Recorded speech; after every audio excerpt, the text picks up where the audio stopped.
It started as a dare.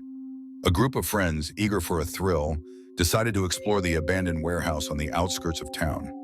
Rumors swirled about a vengeful spirit haunting the place, but they laughed it off.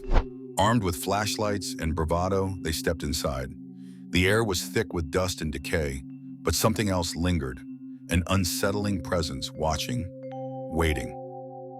As they ventured deeper, the temperature dropped. Their breath became visible, though it was a warm night outside. A sudden clang echoed through the vast emptiness, making them freeze. "Just the wind," someone whispered, but doubt crept in. Then a shadow moved, too fast, too deliberate. Their laughter faded, replaced by uneasy glances. Something was there, and it wasn't happy. One of them, Jake, swore he heard a whisper, his name spoken in a voice that wasn't theirs. He turned, expecting a prank, but his friends were just as confused. Then the whisper came again, closer this time. The air grew thick, pressing against their chests. A door slammed shut behind them, sealing them inside. Panic set in. They weren't alone. The lights flickered, though there was no electricity. A faint sobbing echoed through the warehouse, growing louder. They followed the sound, drawn by a force they couldn't explain. In the center of the room stood a figure, a woman in tattered clothes, her face obscured by shadows. She lifted her head, revealing hollow black eyes. The sobbing stopped. Silence. Then she screamed. The scream shattered the air, sending them stumbling backward.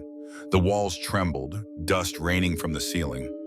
Jake felt something cold grip his wrist, fingers, but not human. He yanked away, his skin burning with icy pain. The others ran, but the exit was gone, replaced by endless darkness. The spirit wasn't letting them leave, not yet. Desperate, they shouted apologies, pleading for mercy. The spirit loomed closer, her form flickering like a dying flame. Then, a whisper, "Leave." The darkness receded. The exit reappeared. They didn't hesitate.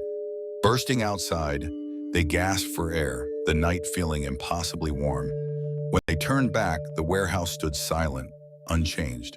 But they knew they had been warned. They never spoke of that night again. But sometimes in the dead of night, Jake would wake up to whispers, his name spoken in that same chilling voice. The warehouse remained abandoned, but those who dared to enter always left with the same story. The spirit was still there, waiting, and one day she might not let the next visitors leave.